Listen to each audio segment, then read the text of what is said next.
Hello दोस्तों, कैसे हैं आप लोग? अच्छे से हैं? लव कुश को इतना महान बड़ा योद्धा बनाने में किसका हाथ था?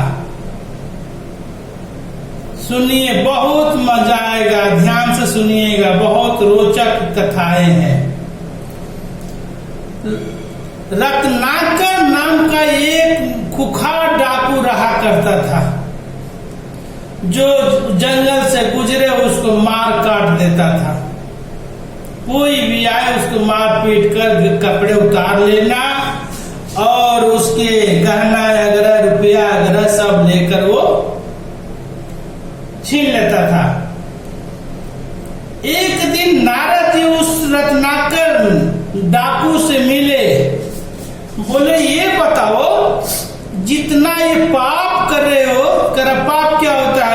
मैं बता रहा हूं। जितना तुम पाप कर रहे हो, इस पाप में तुम्हारा माता पिता पत्नी बच्चे भागीदारी है?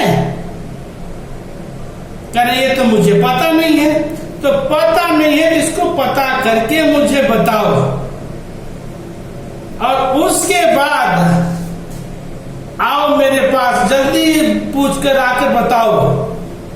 रत्नाकर घर पे गया, अपने पिताजी से, माँ से, पत्नी से, बच्चों से पूछा, क्या ये जितने मार काट करके मैं पैसे ला रहा हूँ, क्या तुम इसमें भागीदारी हो? बोला, सब कि तुम्हारा ये कर्म है, हमें कहाँ से खिलाओगे पिलाओगे, तुम समझो। इस पाप में हम भागीदारी नहीं है। वो भाग कर आया, फिर नारद जी से बोला, वो कह रहे हैं कि नहीं, हम भागीदारी नहीं है। तो बोले, आप जितना मैं कर रहा हूं उतना ही काम करो। बोले कि बोलिए। ब्राह्मण देव बोलिए, तुम राम राम को जपो, तुम्हारे बच्चों को कल्याण होगा और तुम्हारा भी कल्याण होगा। वो जब राम राम कहने के हुआ तो वो मार मार मार मार कह रहा था। मार मार कहते हुए राम राम आ गया। वो इतना तपस्या में 13-14 साल लीन रहा कि एक दिन ब्रह्मदेव जी को वहां पे आना पड़ा। और ब्रह्मदेव जी आए हैं, वही आशीर्वाद दिए हैं कि तुम महा ऋषि बनोगे वाल्मीकि नाम से। वही वाल्मीकि ऋषि बने हैं। सरस्वती जी आकर उनकी जीविया पर बैठकर रामायण लिखवाइए। ये तो डाकू थे, अंगूठा छाप थे, फिर उन्होंने रामायण लिखवाई।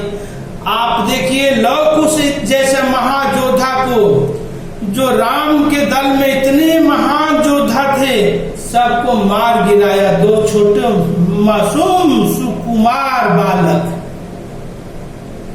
ये वाल्मीकि का ही देन था।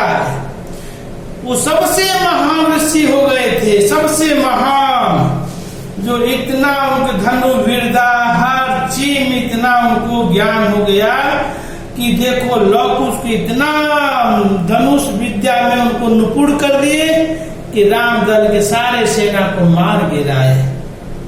ये है वाल्मीकि की कहानी।